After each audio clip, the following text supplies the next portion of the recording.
बोला ई गुंडा खुदी के रोटी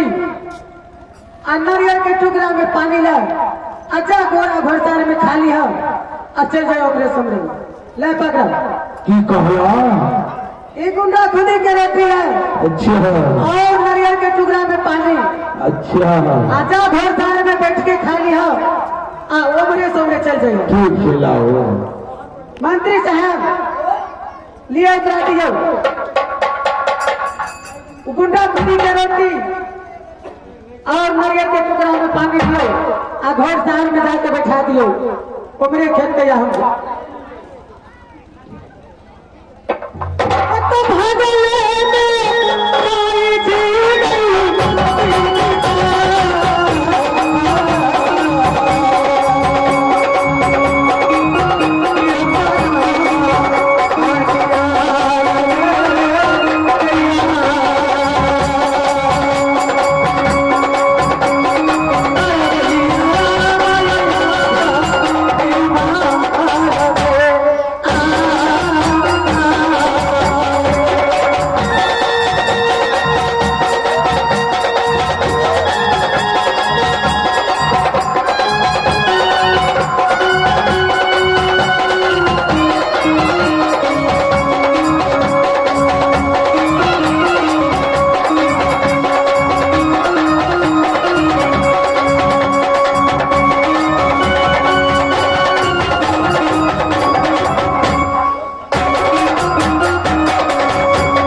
लावा हमर कहीं खाना की दलक लावा इने कमाई वाला है ना खटाई वाला है ना खाना कैसे दिए देखी कोरी फुटला पूरा पे वो उस लोग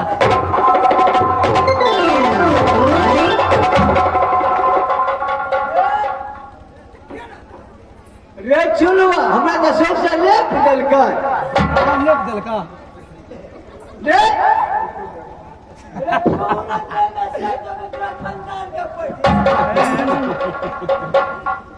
लावा एतियो के दो बाबू एकरा खाना दै छियै पानी दै छियै हटिया के देबै है अहाँ सब पीछे घुसे के बैठा नहीं तकर भाग बड़ी दूर तक जाए लावा खाना दे भूख लागल है बहुत लावा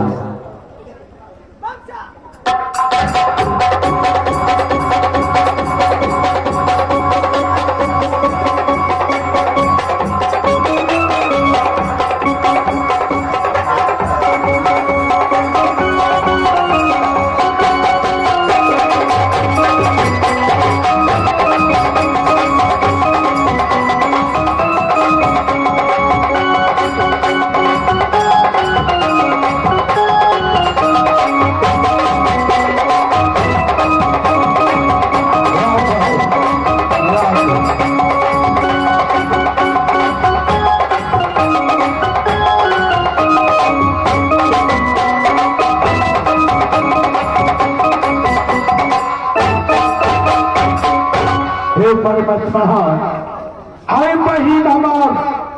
सहोदर जय भैया के है मुसीबत पड़ गए तो घूमी चुनी के रोटी और नारियल के टुकड़ा खाए हे ईश्वर हे माँ धरती तू फट जा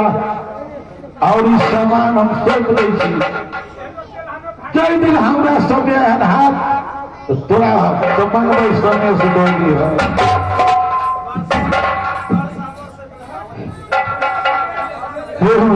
हे माँ धरती इस सामान धरती खड़ी जाओ इस सामान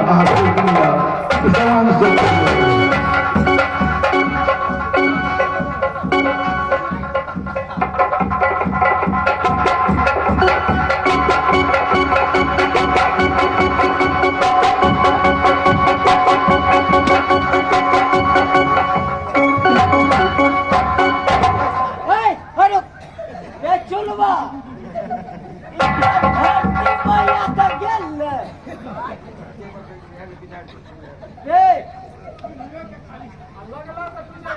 Hey!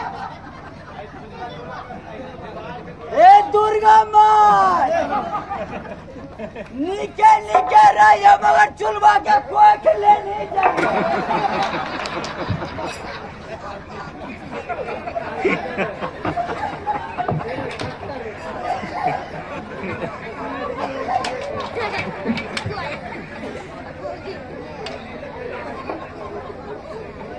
तो सती स्वामी जी लहर जे पहिन हमरा जैसी देला हाँ, उ हम माँ धरती को सेप देलहुँ। ठीक छै स्वामी जी। अब हमरा कुछ दिन बाकी अछि तो प्राण हमर चलि जायत। सुनू हमर एगो दोस्त राज परवैया में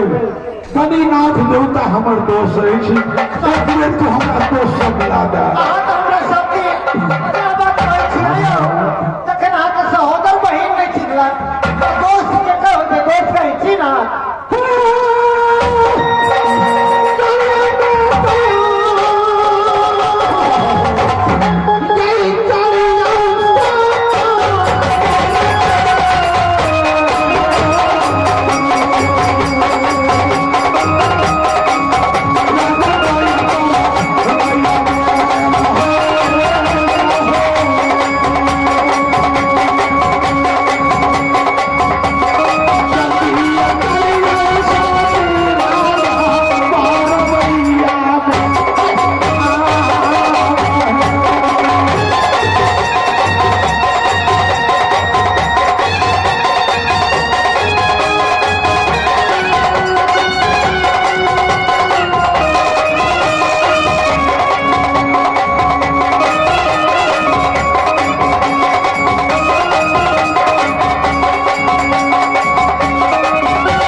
हमार भाई है,